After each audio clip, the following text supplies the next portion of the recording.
السلام علیکم ورحمۃ اللہ وبرکاتہ۔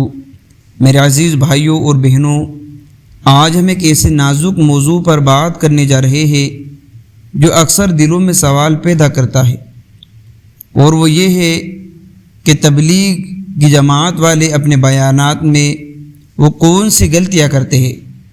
پیارے بھائیوں، سب سے پہلے یہ سمجھ لیجئے کہ تبلیغ ایک عظیم کام ہے۔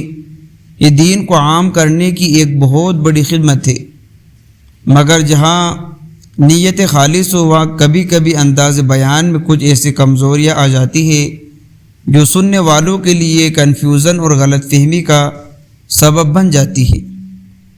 پہلی بڑی غلطی، کچھ اوقات تبلیغ کرنے والے حضرات اپنے بات کو مضبوط کرنے کے لیے ایسی روایات یا واقعات بیان کر دیتے ہیں جو صحیح ماخوذ سے ثابت نہیں ہوتے۔ بعد میں جب سننے والے تحقیق کرتے ہیں تو انہیں شکوک پیدا ہوتے ہیں۔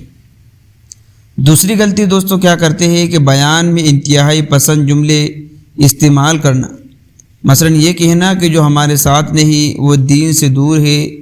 دین کا پیغام نفرت نہیں بلکہ رحمت و نرمی ہے۔ تیسری غلطی دوستوں، بعض اوقات وعظ و نصیحت میں عملی مثال کم دی جاتی ہے، صرف باتیں زیادہ کی جاتی ہے، جبکہ اصل دعوت تو عمل سے زیادہ پھیلتی ہے۔ نبی کریم صلی اللہ علیہ وسلم نے اپنی زندگی سے دین کو ثابت کیا، صرف باتوں سے نہیں۔ چوتھی غلطی دوستوں، کچھ حضرات اپنے مسلک یا اپنے طریقہ کار کو ہی مکمل دین سمجھ لیتے ہیں، دوسرے علماء یا جماعتوں کو کمتر دکھاتے ہیں۔ یہ رویہ امت میں اختلاف پیدا کرتا ہے۔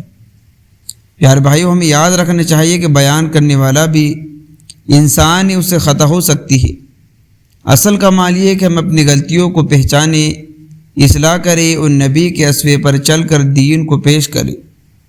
تبلیغ کرنے والوں کو چاہیے کہ وہ صحیح احادیث، معتبر علماء کی رہنمائی، نرم انداز اور حکمت بھری گفتگو کو اپنی دعوت کا حصہ بنائیں۔